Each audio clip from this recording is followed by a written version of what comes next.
Dude, how did the Impaulsive come up? Like, how did you end up as the number 3? Like, Weird. And like, I always say, people think I'm so cheesy for this, but for the life of me, believe this. Like, I swear on my mom's life and my life. Like, it's just, this is what I believe. I don't believe my industry's, like, my life is controlled by me at all. I believe in my God so much that I wake up every single day and my job is this: enjoy the day. Because if it's given to me, I don't want to be a brat and not enjoy it. So it's the first thing I always tell myself is enjoy today. Second is work as hard as I possibly can. And third, be really, really, really, really kind to my neighbors around me. And that, my friend, is the only reason I'm here today. It's not because of my skill sets. It's not because of my hardworking ethics.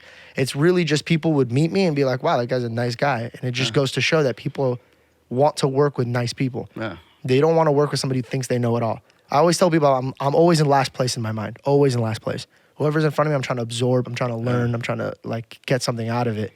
And with that situation, me and Logan, how we originally started working together is he was doing Vines. Yep. And I started writing skits, and he told me, hey, stop the music thing. You're really good at acting and writing, so you should do that. And I did that.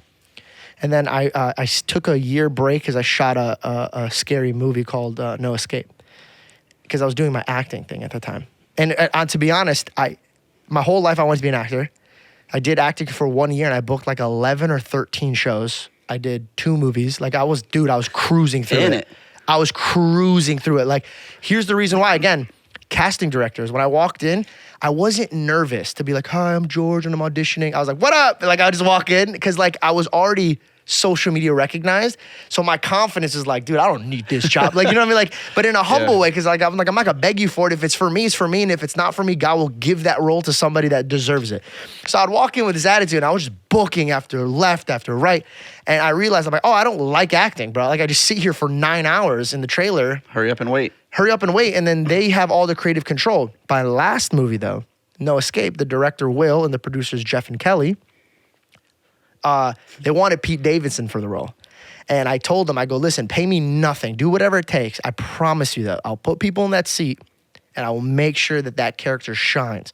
So they gave me the role. And by the way, I don't know if anybody does acting, but a table read is when you go to the table, like a long table, and you guys read as the characters, but you're already casted as that same character. I was the only one who was a maybe. Everybody was like assigned their roles, and they were like, yeah, maybe George Janko. And I'm like, you don't have any. And by the way, I'm dyslexic, so like reading is already nerve-wracking for me. So I'm like, Jesus Christ. Like, so that was like a whole experience. I did the acting thing, and I was going to do an episode with Logan about my movie. So like just as his boy. And I went on as a boys only, and I there was a viral clip. I don't know if anybody ever watches my TikToks that repost about me, but it's me in a white hoodie, and I'm wearing like a bear, and I'm talking about how Jesus walks in every room with me, and it went really viral. And it was the first time that like I was like, oh my God. As a creator, I always had this version of myself that wasn't real.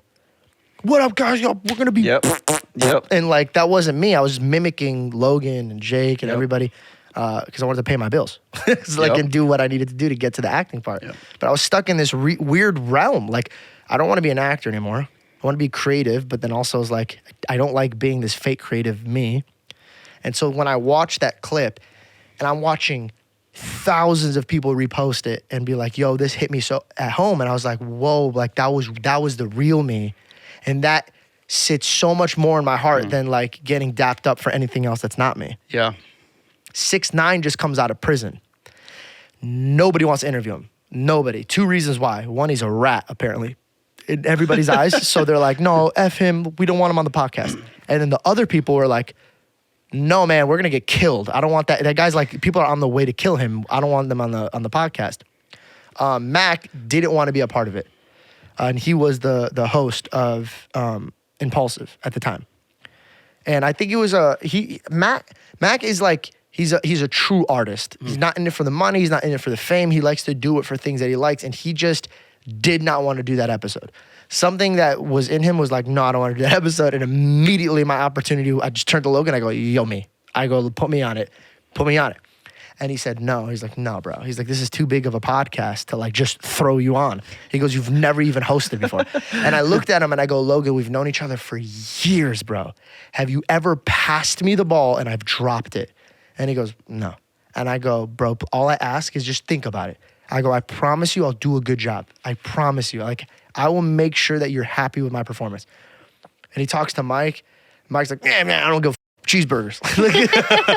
So Mike was in it. Logan was in it. And I remember it like it was yesterday, bro, because I really do feel like God put that opportunity in front of me. I sat there and I told myself, I go, I'm only going to start talking when I realize that it's falling off. If it's falling off, then I will just pick it up. I'll figure out a way to pick it up. And I always go, whenever I need like a little boost of cheer up, I'll look at that clip because I remember Logan looked at me like go ahead. And I just ripped it, bro. I was douche, just like telling all the jokes, doing all the callbacks, bringing up great questions, putting in good tags in there.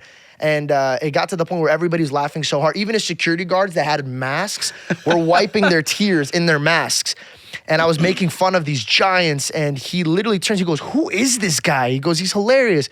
And Logan goes on the show, he goes, he's not even a host. He's supposed to like, he's just our friend filling in. He just works here. And he goes, he's going to call his girlfriend and said he did a good job. And in that moment, I'm like, dude, maybe I should be doing a podcast. Heck yeah. And then Logan and Mike, they're like, hey, do you want to do this with us? And I was like, yeah, I want to do this.